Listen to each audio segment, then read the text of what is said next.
In the name of Allah, the Beneficent, the Most Merciful, thank you all for taking time out of your busy schedules to join us tonight. We're back, we're live. It's Jock Brothers time. The title of our show today is called Health Literacy, where we want to break down some of the words and the wisdom of health, some of the terminologies that you may or may not understand. Well, let's dive right into the show. I want to introduce my co-host, my friend, an entrepreneur, a brother, a soldier in the cause of truth. Please bring him on, my brother, with a warm Jock Brothers round of applause, my brother Kawi Muhammad. Assalamu alaikum. Thank you, Brother Ahmed. Once again, everybody, thank you for tuning into another episode of the Jock Brothers Presents Let Us Make Man.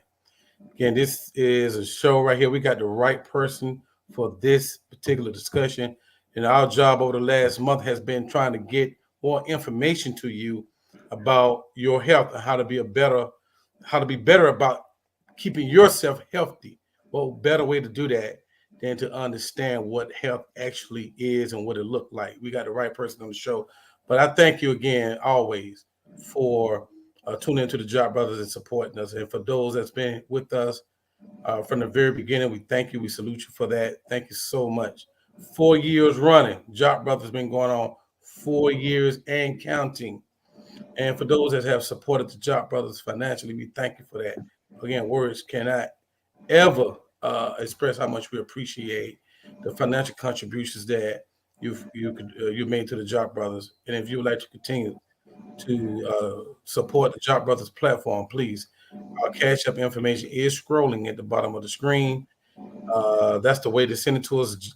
Cash App, $ Jock Bros, $ Jock Bros. Again, $ JAKQBROS. Thank you so much for your contributions. Also, these shows, they super important. I know you know somebody in your life that's suffering from some type of medical issue, whether it's diabetes, whether it's heart disease, whether it's they seem to be a sickly person catching colds all the time. That's an imbalance somewhere. And we have the right person that is here to talk about that. So please share the show. Please share this show, and please ask your people to hit subscribe once you share it, and hit the bell so you can get notified of the current shows that's coming up. So again, share, subscribe, hit the bell. Thank you so much. Thank you, Brother Ahmed. Thank you, Brother Kawi. Yes, so our show tonight, as my brother just mentioned, you get your checkup, you get your blood work done, and you get a list of your results. Sometimes the terminology you may not understand. Sometimes your doctor gives you diagnosis you may not understand. Tonight we have a brother that's going to kind of clear some of that up prayerfully. That he gives some information that can clear some of that up and gives us a step in determining our own health, examining ourselves, our self-analysis, health-wise. Let me start by giving you some of his background. He became a registered member of the Nation of Islam in 1993 in Tallahassee, Florida. It would be 10 years later he would graduate from Tallahassee Community College with an associate's degree in nursing. He has worked in the critical care units for 21 years, both in ICU, but mostly in the emergency department, where he has held multiple positions such as charge nurse and unit-based emergency department nurse educator. He has also stepped away from the modern medical model to practice alternative health, even having an alternative health care practice at one time, one shared with Dr. Asghari. However, following the words by the Honorable Mr. Louis Farrakhan, he went back to school and received his bachelor's degree in nursing and went on to receive his graduate certificate in public health. He is working on a nonprofit and is a member of the Ministry of Health and Human Services in Atlanta, Georgia, the regional headquarters of Atlanta. Please welcome to our show with a strong round of applause, my brother, your brother, Hassan Ali Shaheed Muhammad. Thank you for this. Thank you for the introduction. Thank you for the invite. I think Brother Jackie, we was talking and he said, "Brother, you should come on the show." I was like, "Yeah, praise be to Allah, why not?" But first, I would like to thank. I had a talk with Student Minister Abdul Sharif Muhammad sometime today, and he wanted me to extend the greetings to you and your audience. And it's such a blessing to he watches your show, so it's such a blessing to watch his example and to learn from him. And I appreciate the fact that he allowed me this platform to assist with the Ministry of Health. Also, I would like to thank there's a really the whole laboring staff, Brother Student Captain Oliver, for his encouragement. He's a great encourager. He's a great mover of men. And also our sister Captain, Sister Saba. She is a beautiful example. And Brother Sean and Sister Sabira. So with our laboring staff here in Atlanta, we're destined, and I truly believe that their names will be written in the historical record of the hereafter, because this is one of the cities that the Most Honorable Elijah Muhammad said mosque will be open in that time, and at that time coming that we're embarking in right now. Yes, I also want to extend the greetings from the Ministry of Health. Brother Joseph is at the head of the Ministry of Health, and he's striving to make the Honorable Minister Farrakhan's word bond about establishing the Department of the Ministry of Health. That's right. And he's also striving to make Brother Student Minister Sharif's word bond of doing that here in the southern region. But we have many brothers and sisters on the Ministry of Health staff that are working hard to manifest the words, the desire of bringing in the kingdom of God. And I didn't have planned to say this, but if you look in the supreme wisdom, the beginning of the problem book, all of these problems that we have to deal with, the beginning of the problems start with health. The first, arguably 9 or 11 of the problems deal with the health of the uncle and the wife of W.D. Farhad. So it's a cornerstone of building the kingdom of God. And I will later on give a quote of the Most Honorable Elijah Muhammad and how important it is for health. So I also wanted to the bio that you read. I think it was a blessing for me that I was in the teachings, in the process, 10 years before I went to nursing school. And I think that all of us who are in the nation, we should really pay attention to the process, because the minister talks about being in the process. He stresses, if you listen to his lectures, there's certain things that he says all the time: the process, being in the process, being in the process, being in the process. So being in the process gives you a route. So when you go out there, I don't care what wind comes, that Allah has you steady and he has you as a foundation for whatever it is he wants to do. So I think the minister, I thank Allah for allowing me to grow and to branch out into nursing. It has been a blessing for me, and Allah has allowed me to bless others as a result of it. So I would like to thank you two, you three, the Jock brothers. The Minister Farrakhan talked about in our Torchlight for America how we should use the airwaves, and the airwaves should be used as a educational platform for the masses. And if we use that and it's used correctly, then the people will no longer be sheeple. They will be knowledgeable. They'll be able to make correct decisions for themselves, which leads us into what we're talking about today. We're talking about health literacy.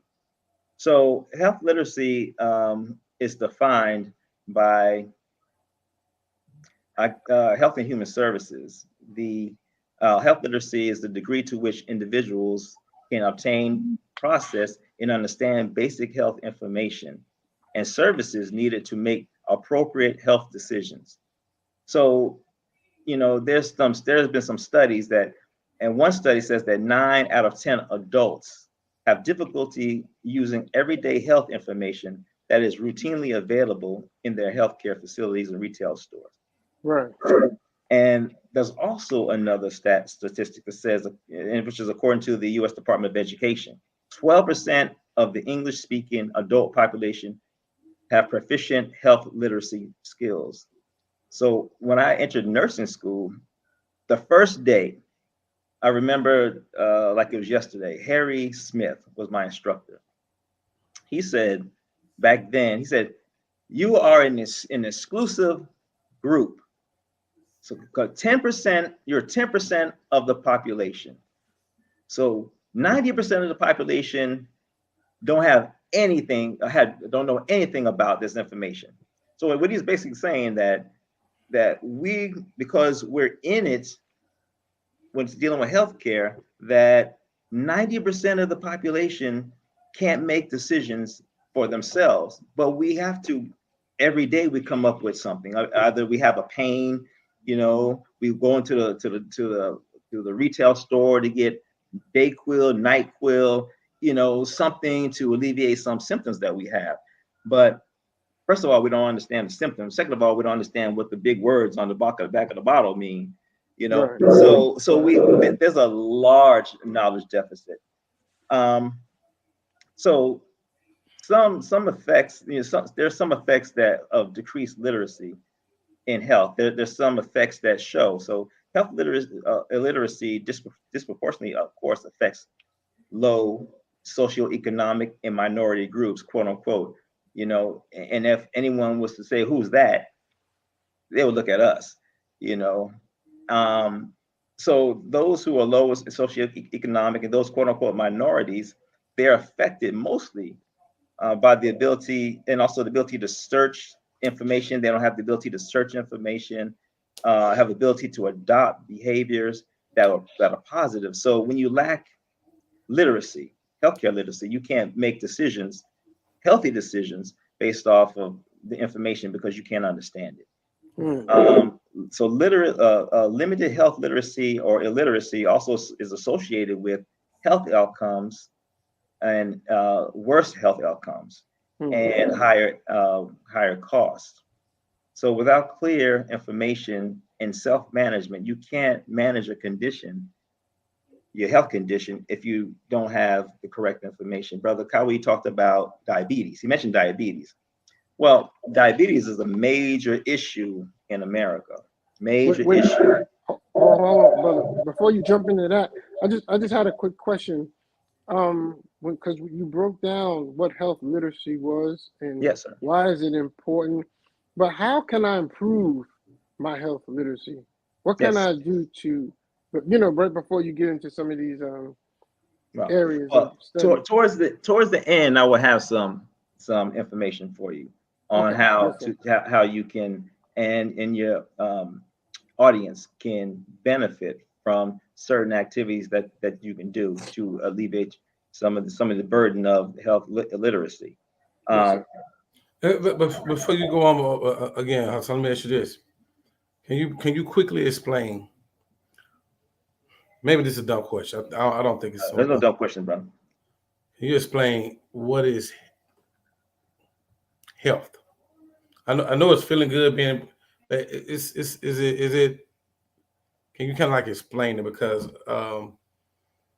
we all have different versions of what's necessarily is good health, and I wanted you kind of like to dab into that a little bit.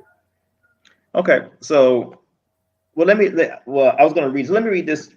And the Savior has arrived. Okay, is a book on that was written by the Honorable Elijah Muhammad, and inshallah it answers that question. So on page 147, it talks about the Most Honorable Elijah Muhammad says, "It is not the will of Allah that His people, the black people, be sick. When a man has no sickness in his body, we call him happy. He is happy. He does not feel any pain. The body is happy. This is just the life Allah God teaches you to enjoy. It is not the will of Allah to get sick. You make yourself sick. So Allah does not have a set time for you and me to die. We kill ourselves. We can prolong our lives by living right and eating the right foods. People who want to their will to be done, let them do to go to Allah and obey Allah and His Messenger." So when you ask what is health, so everything, birds, dogs, ants, humans, everything has a natural way of life. So when we transgress that way of life, there are certain ramifications that come about as a result of that. And what you feel as a result of that is, and what the body goes through as it deviates from that path, we call it sickness. So we're all born, as the Most Honorable Elijah Muhammad and Mr. Farrakhan both teach, that Allah creates nothing without aim and purpose. So in order to achieve your overall aim and purpose, which may not be 5 years down the line, 10 years down the line, 20 years down the line, maybe 50, 70, 80 years down the line. But in order to preserve yourself, to achieve that which Allah deposited Himself in, which the body, has to be maintained. In order to maintain that and have the machine working efficiently, you have to know how to take care and manage that according to its nature. Okay. So when you deviate from that, you find sickness. When you stay or maintain for that, you find you're in a state of health, which is a normal state for us. So we're taught that when the scientists want to, when they're done seeing the cycle of life and death, seeing birth, marriage, death, they start eating 3 meals a day. So when I mentioned to somebody in the hospital that I eat 1 meal every other day, or 1 meal every other day, they said, "Oh, that's not normal." And I said, "Look around.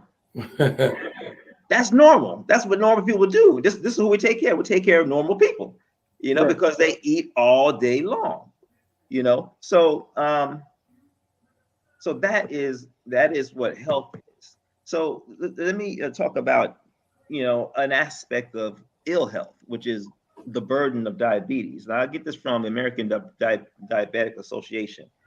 So in the United States, over 38 million Americans have diabetes. 87 million Americans have diabetes and don't know it. They don't know they have diabetes. Nearly 98 million American adults have pre-diabetes, right? And they walk around and don't have no clue. So in Georgia, within Georgia itself, approximately 1 million adults in Georgia, or 12.1% of the adult population, are diagnosed with diabetes. And every year, an estimated 50,000 adults in Georgia are diagnosed with diabetes. So, there's really an epidemic. So there are people who are diagnosed with these issues. So they may get weak, and they're just too weak to just blow it off. Men are the worst. And then they decide to go to the hospital, or they're poked and prodded by their wife or their girlfriend or their daughter or some sister who cares. And they finally relent and go to the hospital, and they get a blood test and find out that their blood sugar is 700. Now keep in mind that 70 to 110, or give or take, depending on whose average, is normal. So when you talk about 700, That's extremely high. Mm. So what happens is we fight to get their blood sugar down. We give them some insulin IV. We give them a bunch of fluids to dilute that sugar that's in the bloodstream. And then what happens is either we get it down to a certain level, like maybe 200, and then we discharge them. They don't get admitted to the hospital. Only time they get admitted to the hospital if their blood sugar is causing their blood to be acidic, what's called diabetic ketoacidosis. So when they go home, we're giving them a follow-up. Well, that's not really good, because if you need to follow up with a doctor, you may have to have a copay, right? So if you're part of this low socioeconomic group and you don't have the money for a copay, then you're not going to get any relief. Or, you go to the doctor, and this is where health literacy comes in. The doctor tells you you have diabetes and that we need to put you on this medicine, but they don't tell you much about the medicine. You don't know what you're getting, the pills that you're getting. They don't mention the biggest part is the diet, because if you understand diabetes is when your blood sugar is higher than it should be, and is just circulating in your bloodstream. The insulin that your body is producing or not producing is not opening the lock to the muscles and to the cells that the sugar can go in and feed the body. It's just circling around, and it's causing acidity within your system. But if you don't know how to properly manage diabetes, then what I do is I see people recycling in and out the emergency department, and they come in drinking a Coke. I mean, why would they be drinking a Coke? I mean, that's like straight sugar, because no one ever taught them what a carb is. So when they think about carb, they think about sugar, like the white sugar. But people say, I don't eat white sugar. I eat the raw sugar, but that's sugar. It reacts in the body the same way. The only difference that people say it is that because it's raw, it may have some minerals that are attached to it still. However, your body's going to process that sugar just like that. They don't know about eating fruits and fruits that are low in glycemic index. A glycemic index meaning that if it's high in glycemic index, that means that the higher it is, the faster the body breaks it down and uses it as sugar. They don't know that certain fruits that you eat does that, and certain fruit that you eat doesn't do that. So no one's really given us an idea of how to manage ourselves, So I'm big on case studies, by the way. So I have this case study that this is a sister that I see her coming through the emergency department all the time. And it's a result of ignorance. It's a result of not knowing how to manage her healthcare. So,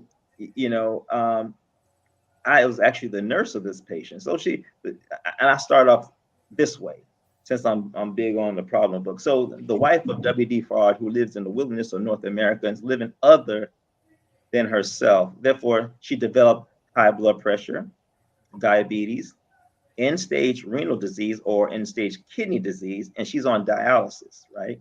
So 64-year-old, and guess what? She's a Muslim sister.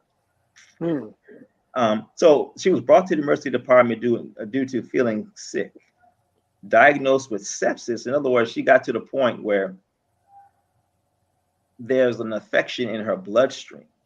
And that is serious, because many people don't make it out of sepsis, particularly if it's not managed. Your kidneys start to fail. I mean, not your kidney, her kidneys already fail, but your organs start to fail, and you just don't pull out of it. So in her case, though, she had that blood infection. Her blood pressure. She had a history of high blood pressure, but her blood pressure, because of her condition, was low. So she was what they call hypotension. Her blood pressure, her top number, the top number is called the systolic. Usually they want it between 120, 140, up in that range. But hers was in the 80s. And her bottom number, usually, they want in 70 to 90 range, old school range. Her bottom number, called the diastolic, was in the 40s and 50s.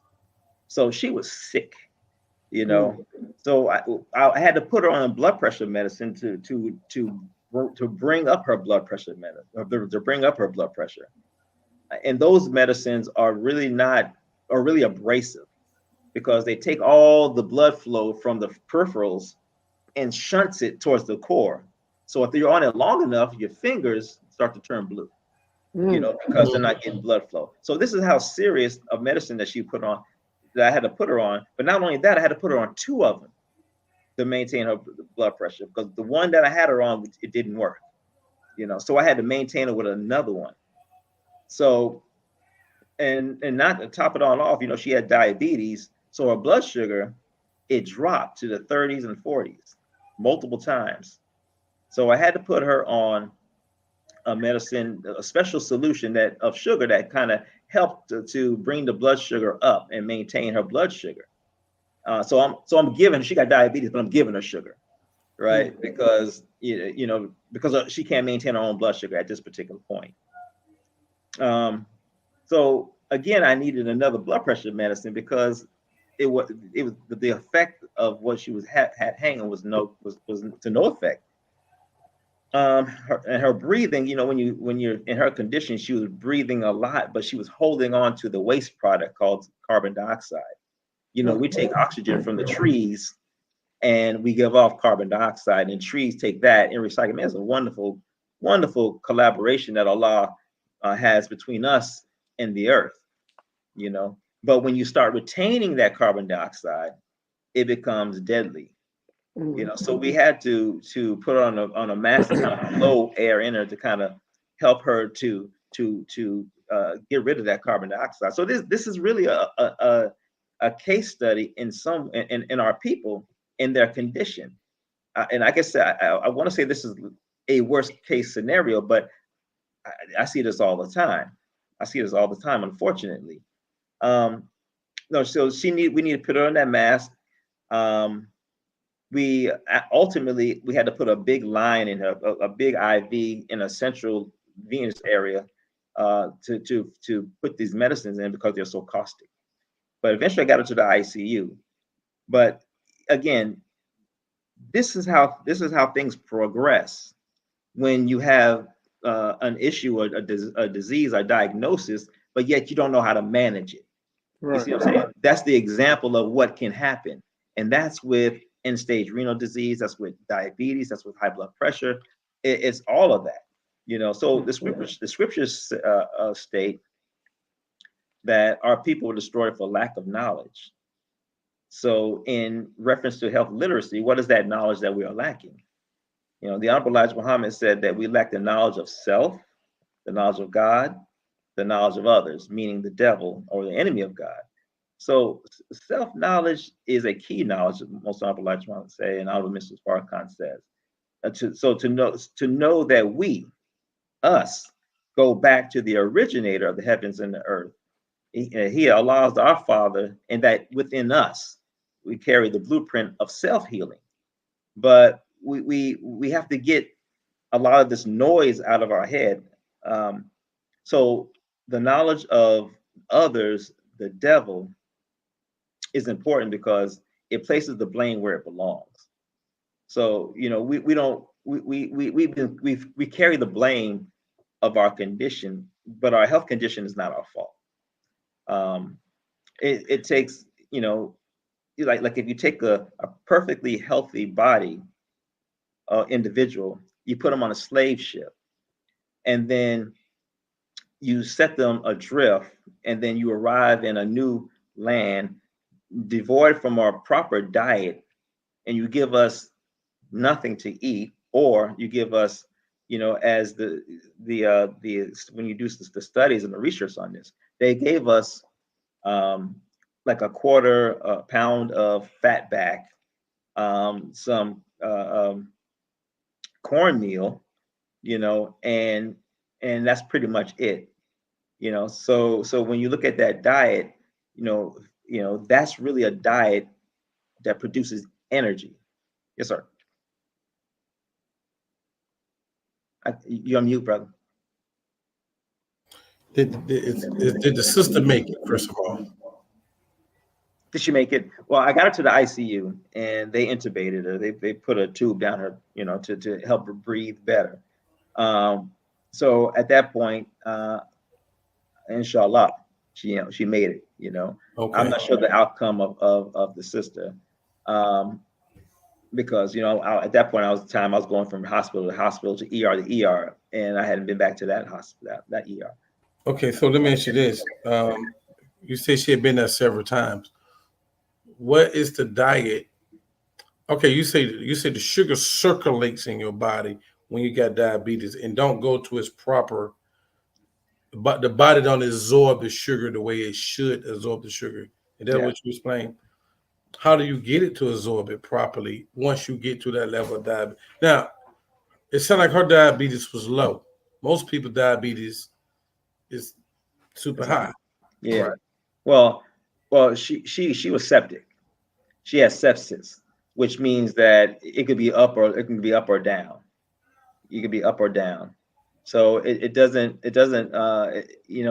not generally diabetes manifests with high blood sugar, but it depends on also if they have a lot of insulin floating around. If they have a lot of insulin floating around, for instance, like if you have a lot of insulin floating around in your system and your body is not opening the door to the cells to allow the sugar, allow the insulin to let the sugar in. Let's just say that your body just opens up the doors all of a sudden, all this insulin rushes in. What's going to happen? The blood sugar is going to drop significantly, right? So that's kind of what happens. Your body, it waxes and wanes with diabetes. Particularly if you're taking insulin or pills, or you have to constantly monitor your blood sugar. You mentioned proper diet. So, I think the proper diet is what we've been given. The most honorable Elijah Muhammad talks about in How to Eat to Live when he talks about diabetes. He talks about that. He talks about how it's to stay that if you got sugar in your blood, it's hard to get it out. But he said that you shouldn't eat any sweets, But I think that we have to identify what that sweet. I mean that includes bean pie, by the way. That includes sweet tea. That includes you even have to be careful with sugar, with honey and all this other stuff that's sweet. You have to kind of stick to vegetable, all right? Because vegetables are not going to give you that immediate breakdown in sugar, which the body does. So that's I think if you follow How to Eat to Live and also exercise, because exercise helps to efficiently put the sugar into your cells. Right. So exercise do help out. Exercise helps out. Losing weight helps out because that puts stress and strain on the body. It's like holding front door post, and you so focused on front door post that you don't see somebody else coming in the next door. So when your body is under stress, it sets up opportunities for other things to happen, right? Because it's using all this energy to fight off right here, but it's not looking at the back door or the other doors, So we have to help our bodies out. It's only temporary. So getting back to the burden, really, the burden is on. We do have a responsibility, but when you augment our diet and for 300 years you give us really nothing, the DNA is bound to break down. The organs are bound to break down. So then so you're bound to have things that in your health that's going to be an issue. So the scriptures talked about born in sin and shaped in iniquity, and of course we're born in a society that doesn't teach treat us right, so it's not going to teach us right on how to maintain this body, because it wasn't meant, the society wasn't meant for us to be healthy anyway. It was meant for us to work for them. So therefore, the knowledge of God also is very important, because he's present today. And this is what we're talking about. Him coming into person and giving the Most Honorable Elijah Muhammad the books, how to, the knowledge of how to eat to live. It's very, very, and very important for us to be successful by following those books and understanding the proper way, as we talked about nature and diet. Now, if you're looking for health literacy, that is not information that is not high level as far as medical jargon is concerned, and is very plain and understandable to read and to understand and to get, then that's how to eat to live. I mean, by hands down, I don't care how many degrees I got or how much education I got. I don't care if you're a PhD. That book is from God in person. Therefore, he understands the blueprint. The blueprint being this when God created man, breathed into man, the body that he put himself into is that which carries his spirit. So he knows how to maintain that, particularly in this day and time.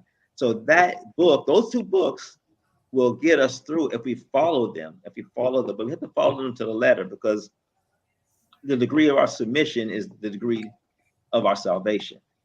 And we must understand that. So the Honorable Elijah Muhammad was asked the question, why does the devil keep our people illiterate? And it's because they want to continue to use them for a tool and also a slave, and keep them blind to themselves so that he can continue to master us. So illiterate means ignorant. So when it comes to health care, when it comes to taking care of health, they keep us illiterate because, again, our purpose is to maintain the system. It's not to follow the purpose of Allah. Remember, Satan was given 6,000 years to rule.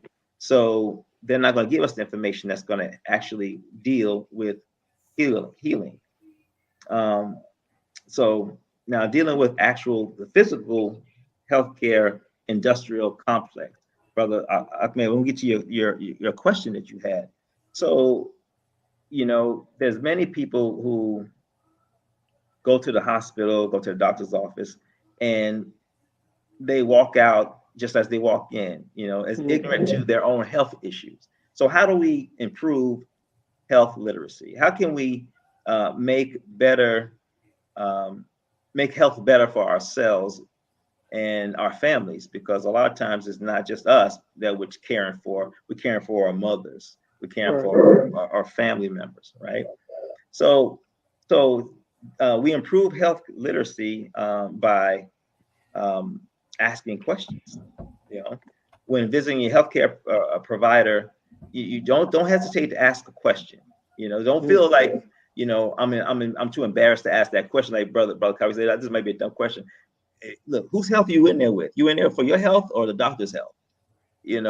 If you need to know something about what's going on that you don't understand about your diagnosis or the medication, because this medication that we take, and unfortunately, I'm not telling nobody to stop taking medication. I don't care.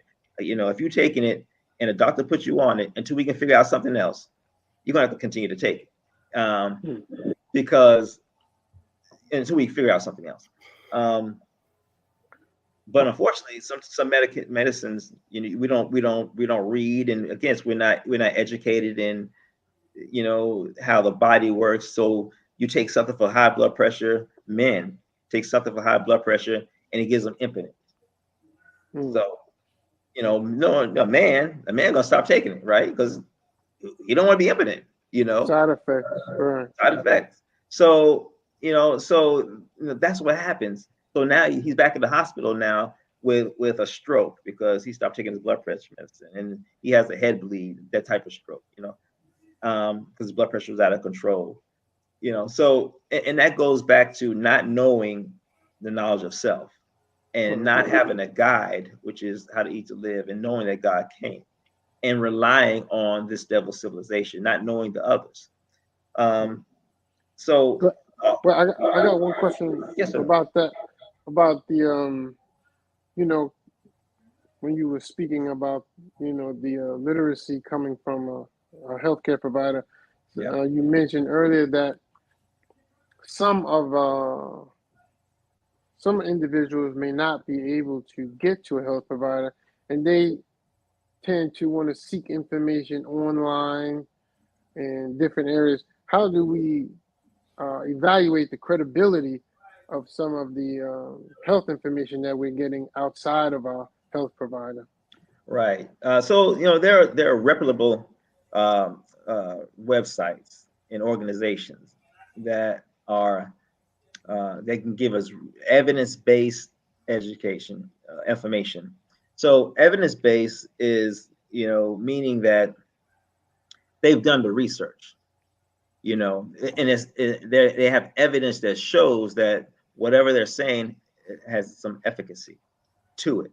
That is not somebody just pulling some information out the hat. So you're right. The internet is full of hearsay, innuendos, outright lies. But there's some reputable websites, and there's some like the CDC, excuse me, World Health Organization, and other trusted organizations. So CDC.gov is a great source of all types of. I mean, I gotta give them credit where credit is due. That they have a plethora of information that would be beneficial to any issue that you might have. There's the Georgia Department of Health, since we're in Georgia. There's World Health Organization. I don't know if I said them already, but America, if you have diabetes, the American Diabetic Association is a good one. So there are organizations in state government and national government that gives you great information. Now, we when it comes to certain things, we of course have to watch out. But that's where the Ministry of Health, what we're striving to do is to provide, get to a point where we can provide that type of information to our brothers and sisters here at Muhammad's Mosque and in the southern region. We're working hard to make that happen. So be unawares and be unawares of that. And also, if I can do a plug, we are hiring at the Ministry of Health voluntarily. That is. So for all those who are interested in becoming a member of the Ministry of Health, even if you don't have any experience, you're interested and want to know, we'll teach you what you need to know on how to assist with the care of your brothers and sisters. So just if you can let us know, we're working on our email and all that as we speak. So just contact the Jock Brothers, and they'll get in contact with me, and I'll get in contact with you. All right. So reliable websites and reputable websites, state government, local government, and national government websites dealing with health are ideal.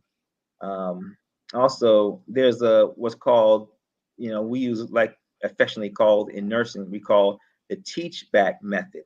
So when you're in a physician's office and the physician gives you a diagnosis and tells you how to manage it, if they do that, then what you can do is teach it back to the healthcare professional. Say you have diabetes, you have this, that, and the other, you need to do this, that, and the other. So in order to know that you understand what he said, then you teach it back to him. So you're saying that I have diabetes and that I have to stay away from white rice, I have to stay away from sugar, which means Starbucks, donuts, sodas, so you teach back so that you are ensured that you have it. You're not teaching it to him so he can have it, or her so she can have it, but you're teaching it to her or him so that you know that you have it. Wow. So also, you want to engage with educational materials, like you want to read pamphlets, from these sources, watch videos. YouTube's full of, from these webs, from these same reputable organizations. Online, you want to read about the health topics. If you have a brother or sister like myself in the ministry, that you can trust in healthcare, yeah, hit them up. Ask them questions. Because there's many of the brothers and sisters in the Ministry of Health here in 15 Southern Regional Headquarters that have experience with these health issues that our people are dealing with. So I would say that also, improve communication skills, work on your ability to communicate effectively with healthcare providers. If you have questions, also write them down, because there's, as one of my best friends said, that she said that there's such a thing as white coat syndrome, and that's a real thing. White coat syndrome. So you got all these questions in your mind. The doctor walk in, all of a sudden you clam up. Oh, you all of a sudden, crickets. You have nothing to say. You can't ask no questions. So write the questions down before you get there, and work on getting rid of that fear, because they put on pants just like you put on pants, and ask them whatever questions that you may, because this is your health you're dealing with. There's also, you can join like some literacy programs, health literacy programs that there are in the community, which you can help educate yourselves and each other on the questions to ask, and also what your diagnosis may be, and how to read labels and things of that nature. Technology, use the technology. There's healthcare apps that you can use. There's plenty of technology nowadays that you can use. And also, finally, you can collaborate with educators. That means, you work with teachers, librarians, community health workers, to build your health literacy skills over time. Just do your own research. And sometimes people, they just want to depend on somebody else, but that person may have their health. You may not have yours. So it's our responsibility, because this is what Allah gave us to carry His spirit around. So it's our responsibility to maintain this. And I thank you for that opportunity to go through health literacy. I mean, and it's very important to be literate, because we only got one life to live here. That's right. That's right. Well, we thank you, brother. I mean, that rundown was right on time, and it was timely. You gave us a wealth of information. Any of our viewers who are watching the show, you can review this information. This show will be presented on YouTube, and you can go on to Jock Brothers, and you can watch this video if you missed any information, because he did give a lot of information.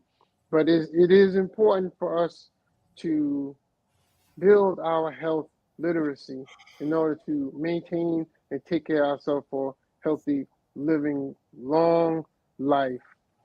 We're reaching the end of our show.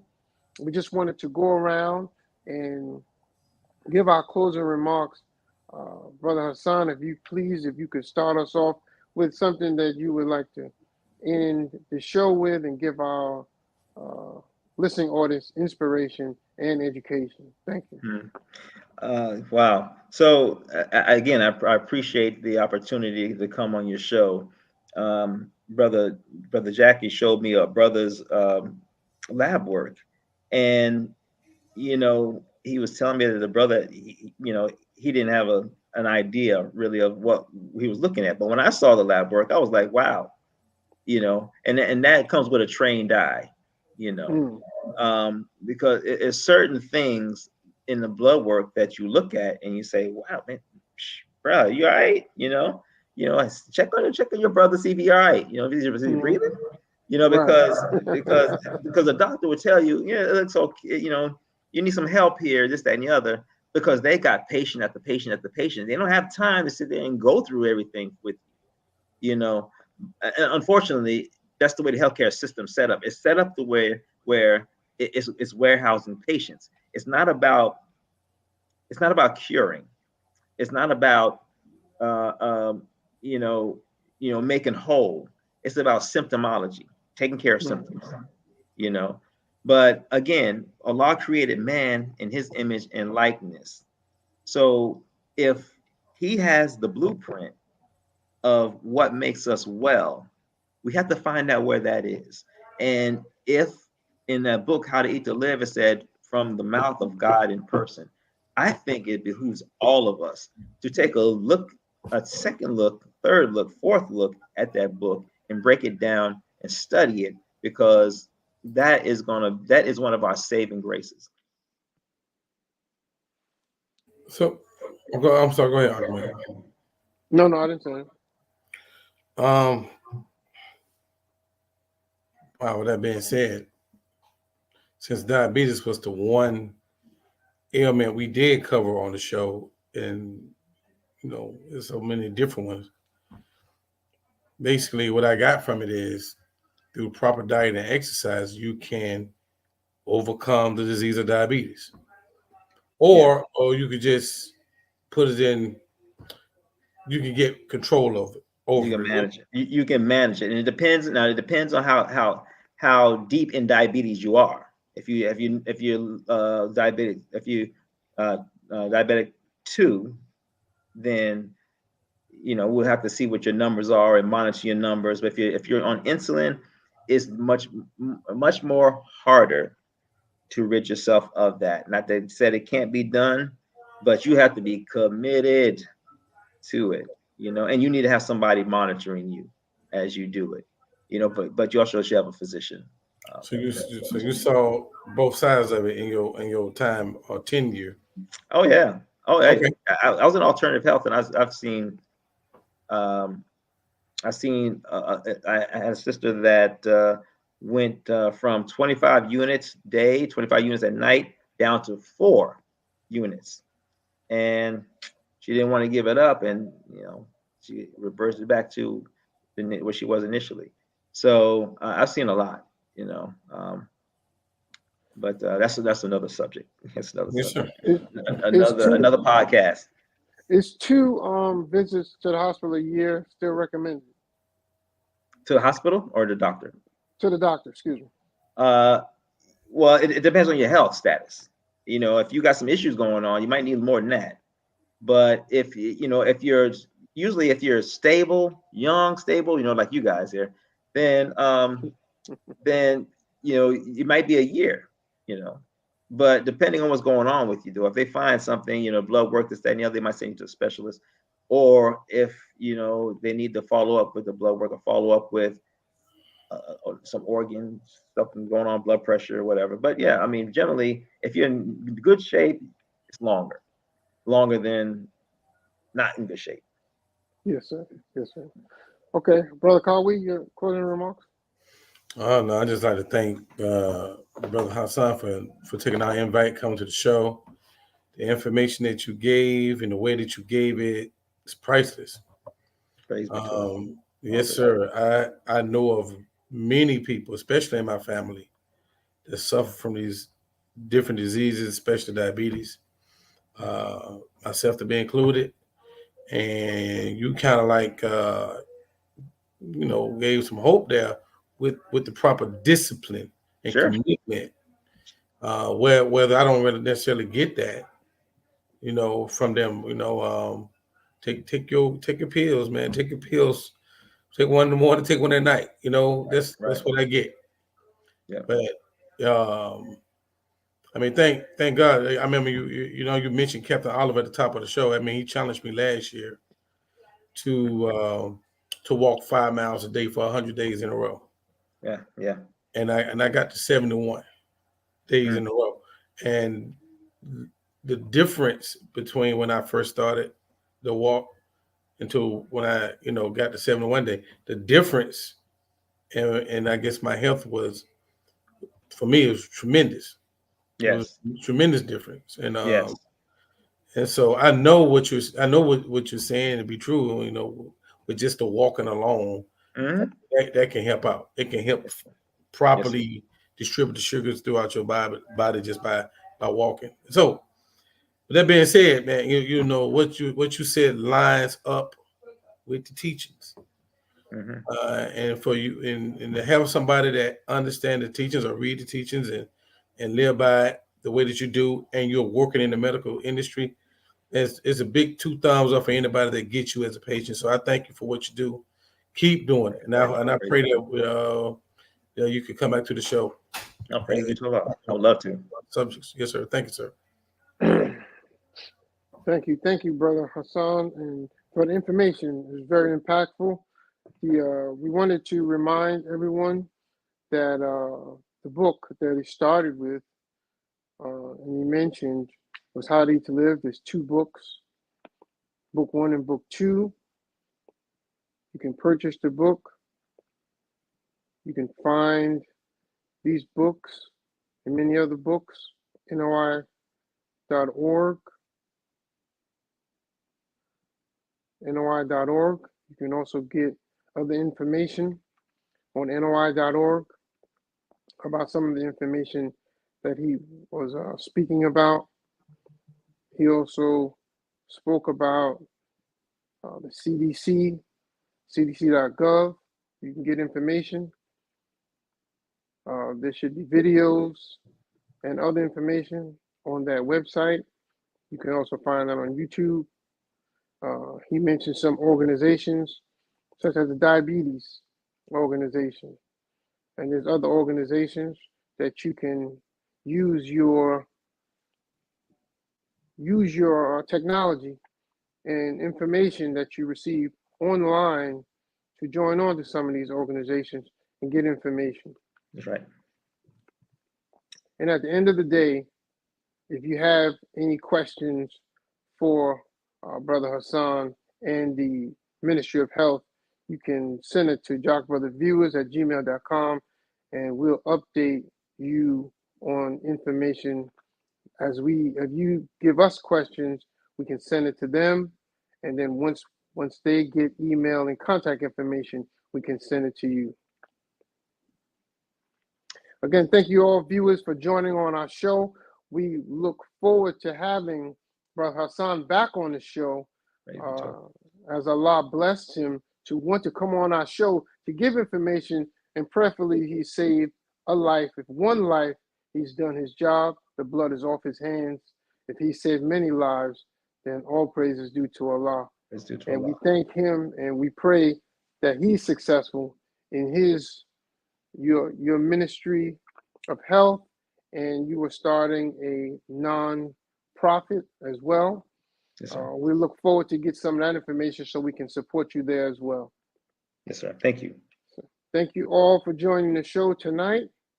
Again, we'll be back on 7 o'clock Tuesday, Jock Brothers. Thank you all and have a great night.